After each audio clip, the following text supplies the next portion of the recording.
پښتنو وروڼو امید لرم چې ټول به روغ جوړ خوشحاله به یئ. تاسو پته ده چې دا چینل تقریبا ما یو نیم کال مخکې ساز کړی و او تر اوسه پورې چې کومه دی دا چینل ولې کامیاب نه شو، چې یو نیم کال پکې تیر شو او د بوډۍ زوم ناست دی او د اوسه پورې چې کومه دی د دې چینل مخ په وړاندې لاړ نه. نو زه تاسو ته دې کې یو اسانه خبره کوم، ډېر پښتانه به یوټیوب ته راځي، ډېر پښتانه به یوټیوب کوي، ډېر غریبانان به زما په شان پکې لړزیږي او ناست به یې. د هغې لنډ مثال زه تاسو له دا در کوم چې ګوره دا زما د یوټیوب چینل دی او دا ویډیو غټه کړم چې بیا ته صحیح ښکاري. ښه صحیح ده، تاسو ته ګوره ښکاري چې دا ما نن ویډیوګان زمونږ کلی سرسبز و شاداب او لسی و ګوپي و روټۍ و الحمدلله الله تعالی کا شکر ادا کرے. دا زما لانګ ویډیوګانې دي.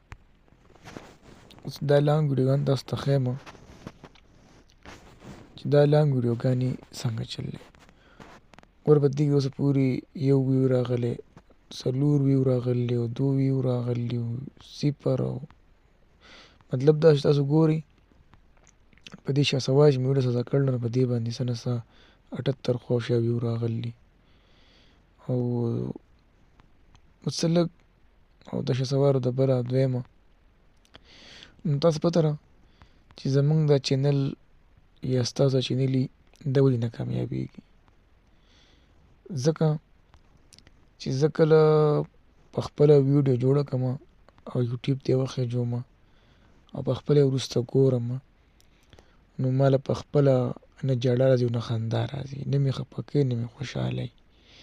چې نه مې خفه کوي نه مې خوشحالوي نو څه شو؟ هېڅ څه شی نه شو. نو ګوره موږ له پکار دي چې موږ داسې ویډیوګانې جوړې کړو چې د هغې سره خلکو ته څه نه څه فایده میلاو شي. اوس د غریب سړي زامنو راشي د غریب سړي یوټیوب وګورئ، دا به راشي داسې وایي انویسټینګ کې انویسټ ورته وایي، دې ته به راشو. ابۍ زویه دلته چې کومه دی که نه، دلته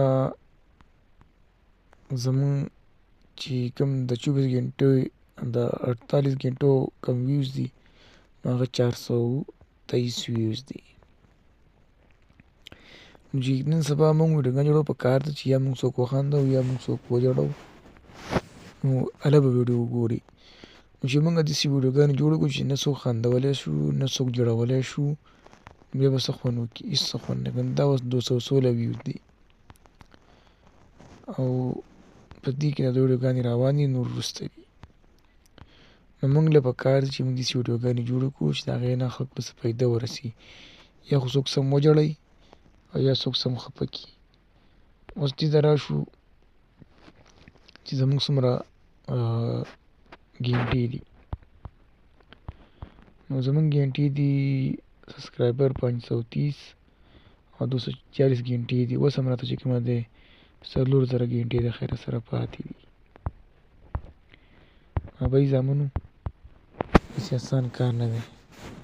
چینل جوړول، چینل چلول دا داسې وړې خبرې نه دي. وا دې ورېده